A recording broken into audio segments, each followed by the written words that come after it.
the spotlights change through the eyes of today's top leaders. I'm here this morning with a friend and colleague, Mike Humphrey, who I've known for many years. He's the CEO of Nextup.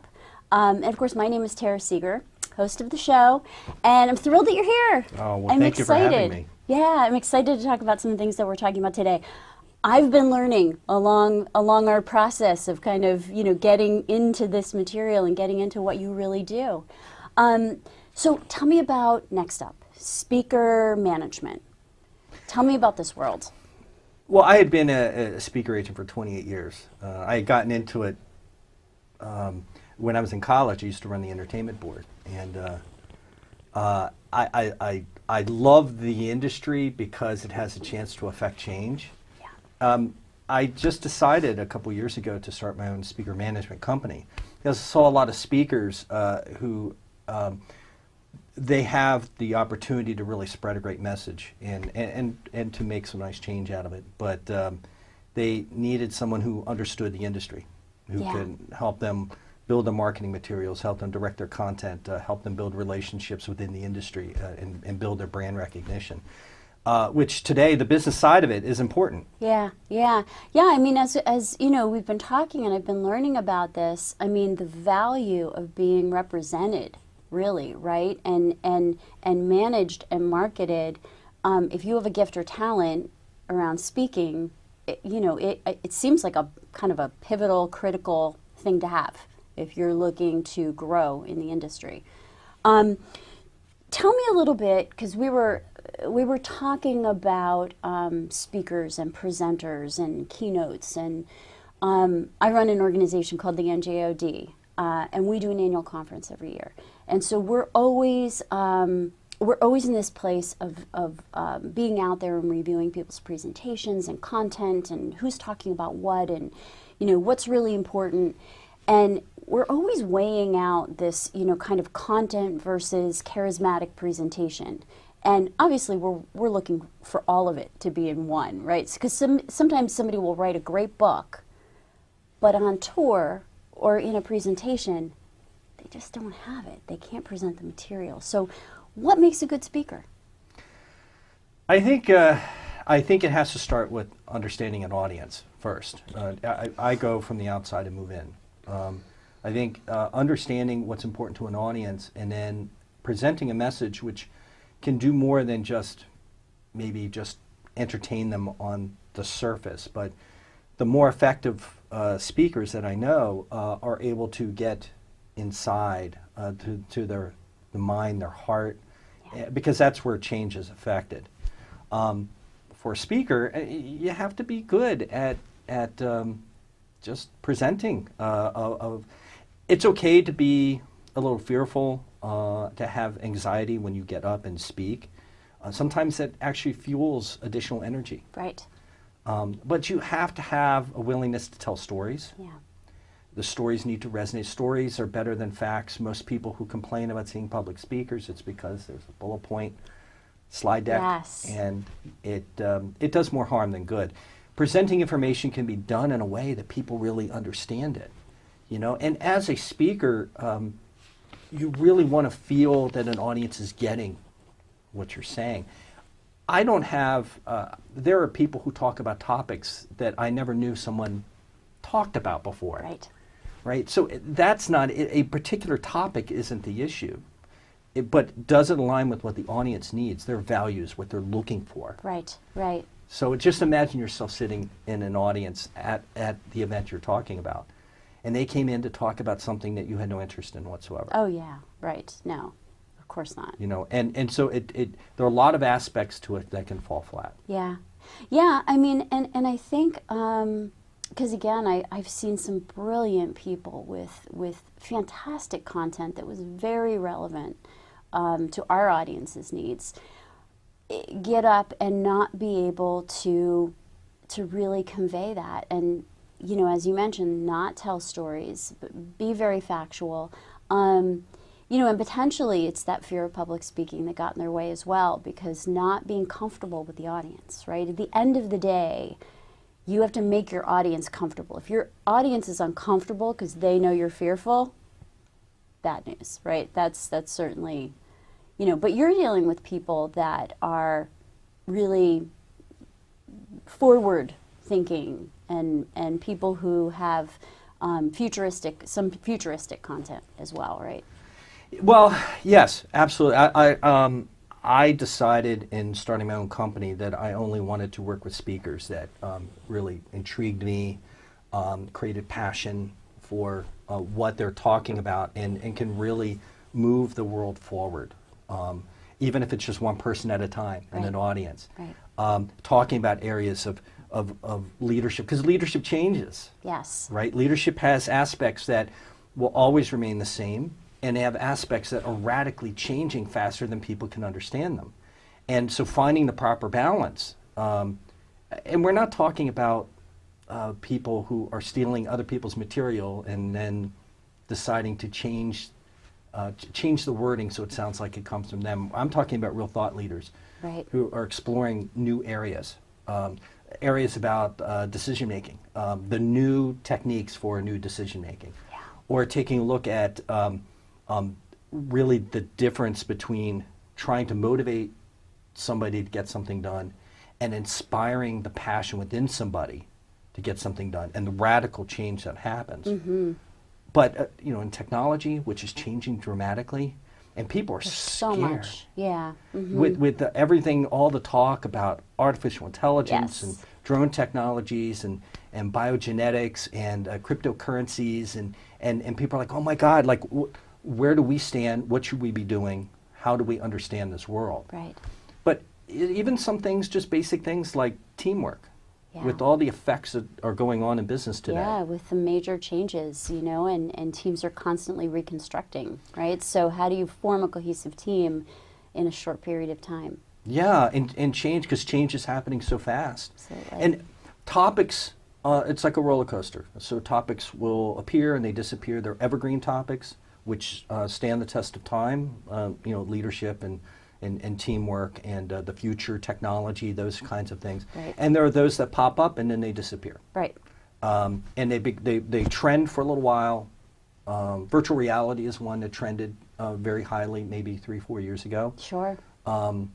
Especially when Nintendo came out with their thing. Yeah. But the avatars. Yeah. yeah. So now it's artificial intelligence is trending, but it's within the pocket of technology, and people want to know how is it going to affect the future of work? Right.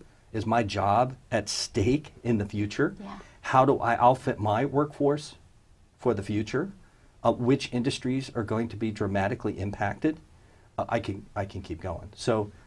Yeah, it's awesome because, you know, what you're talking about, and again, I'm gonna generalize within a business audience, right? What you're talking about is interesting across the board. I mean, it affects every business. It affects, you know, at times every facet of life, depending on how far you take it. Well, and I think for speakers, the difference is, do you have interesting information? Yeah, right. That's the first step. But the second step is, can you make it relatable to the audience? Right. Are they finding real value in what you're saying? Yeah. You know, have you picked out the right stories that really matter to them? Because hearing something and truly absorbing it and accepting it and making a change in your own behavior, that two different And how levels. closely do you vet that when you're working with a speaker and you're, you know, really managing them, and are you helping them prep for that particular keynote? I do on a more macro level, Yep. Not for each speech presentation, because the speakers by this point, when they're at the level I'm working with, should understand the right questions to ask, understand why the conference is being held, why are people there, who they are, Sure. what are their, you know, what keeps them up at night, those types of things. But on the macro level, I help them understand general trends, the specifics within the trends, help them understand how to build these stories. I call them modules. As a matter of fact, I have this idea about how speeches should be built. Yes, yes. And the modules and bridges.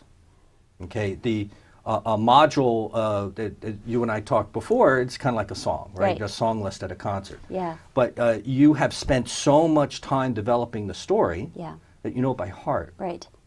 And so you know how the story resonates. Yes. You know how to make it short enough Right. where people pay attention, but deep enough that it really affects people. Right, and you understand that block of time, right? So it becomes, interchangeable. That if you needed to bring that up or you needed to shift where that fits in your overall presentation, you can do it easily, like you said with the module. And that may be based on a bridge, right? What- Talk more about that. Yeah, well, and so the artistry's in the modules. Okay, that's where you're getting one speaker versus another because they have very effective stories that they're telling, and the stories can be facts and figures. It could be something happened to them personally or to somebody else, or case study of a company. The bridges are what connect the modules. So if you have modules, if you've over 45-minute speech, you've selected 8 modules. You need time in between in a bridge.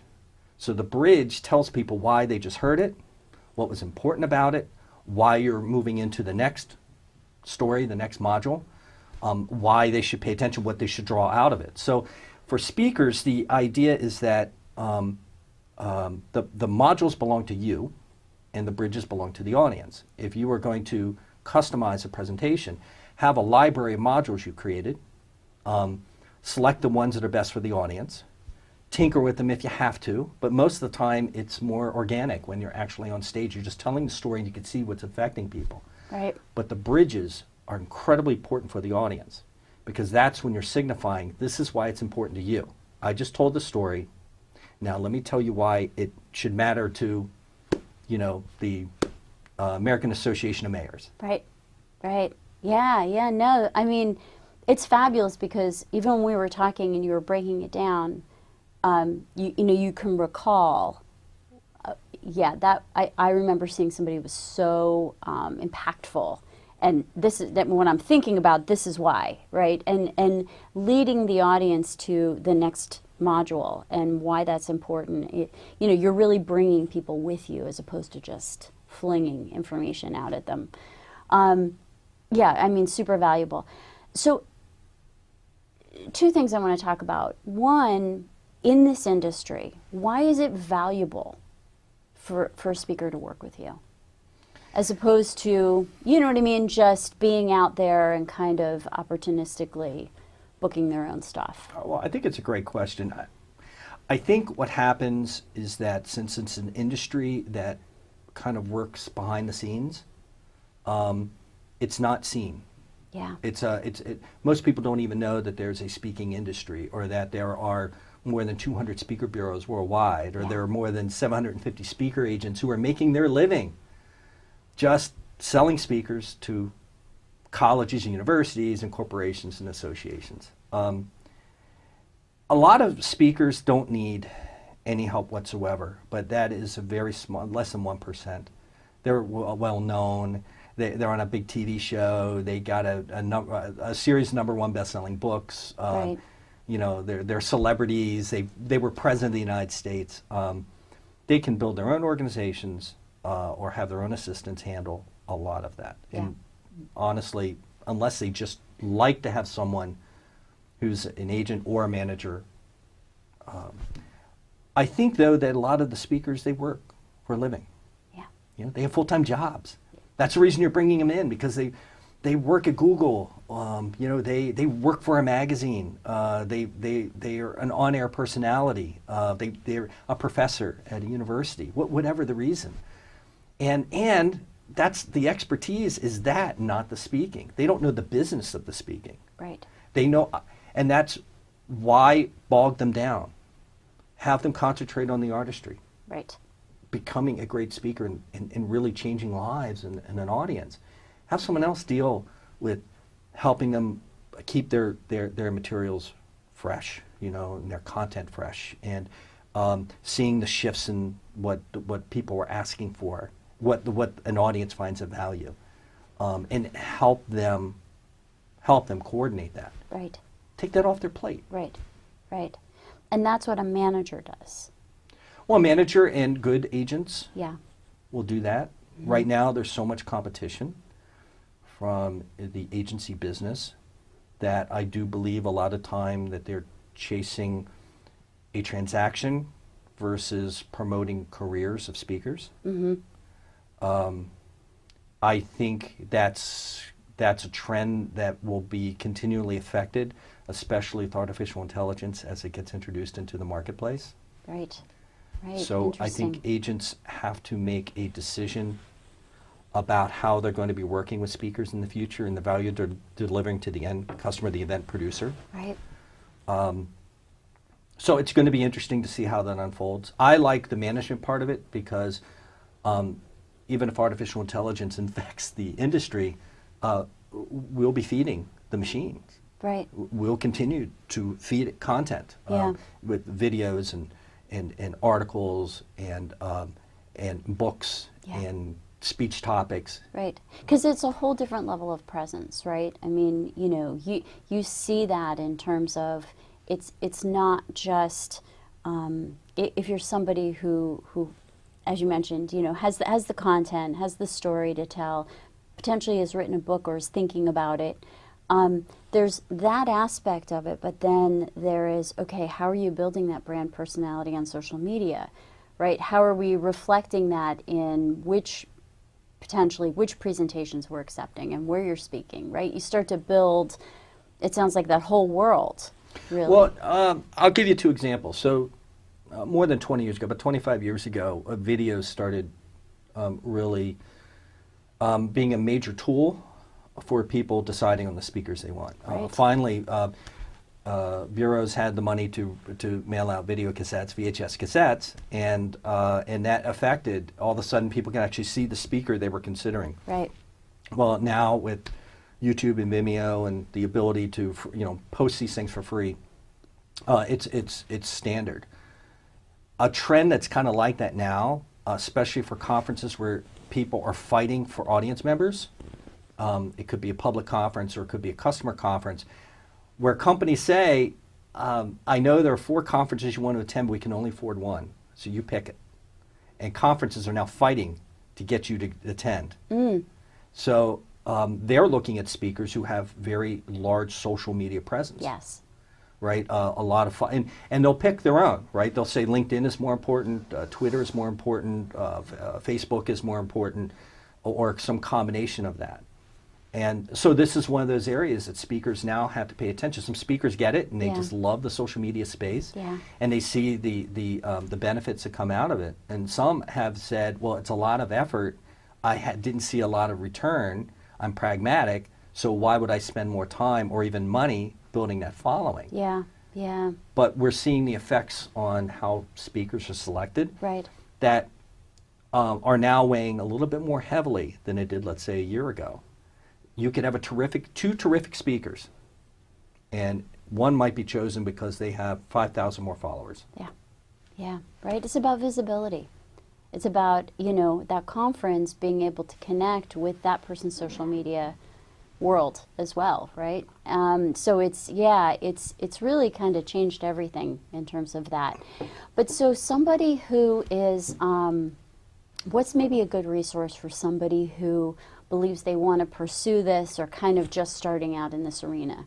What resource would you send them to learn more? It depends on where they're starting. If they're starting from scratch, I recommend Toastmasters. I recommend finding mentors in National Speakers Association. Okay. I recommend practicing your butt off. Yeah. And really learning how to tell your story. Yeah. Really, different speakers speak for different reasons. Some they're talking about issues, okay, not solutions, but they're issues. They're talking about issues. Maybe they're talking about their own story, and they're hoping people will glean something out of that. Some are solutions based. Like in the business arena, solutions based tends to be more of a focus. Yeah. Yeah. Or people telling their story, a coach, a mountain climber, Right. Something Right. like that. Yeah. At colleges, they love issues, Yeah. and so you have to know what kind of speaker you are. You have to know what is the market audience I'm going for. And then then that's when you start creating. You can't create, the center should always be the audience. Right. Know your audience. Yep. Because from that point, then you can start developing a presentation, okay? And never at the beginning should be about money, Right. because audiences don't care how much money you make the speech. They care about how that speech affected them. Would they refer you to their own organization or somebody else they know that this was an amazing speaker and they affected their lives? Right. If they don't, then you weren't as effective as you could have been. Right. Right. So then I think at that point, a lot of practice, start testing the marketplace, seeing if somebody will actually buy you as a speaker. That's the value test. Yes. And you could start off at, can I get $500? Right. Right. If somebody Because you says can yeah. build the baseline portfolio with tons of free presentations. I mean, there are tons of organizations that are looking for you to come in and talk for free. And I get that all the time. I get Yeah. people who say, oh, I've spoken at this one and this one and this one, these events, and I want to do more. Right. And I ask, so how much did you get paid? And they go, well, I didn't get paid for them. Yeah. Like, well, then I don't have a value barometer on Right. it. I have no problem. I do speaking myself for free. Right. And but if you're going to actually charge money for it, you have to know where your value proposition is. Yes. Are you only worth 500? Are you worth 5,000? Are you worth 15,000? Are you worth 50,000? Right. The only way you know is by testing the marketplace. And that's where the business side of it comes in. Yes. Yes.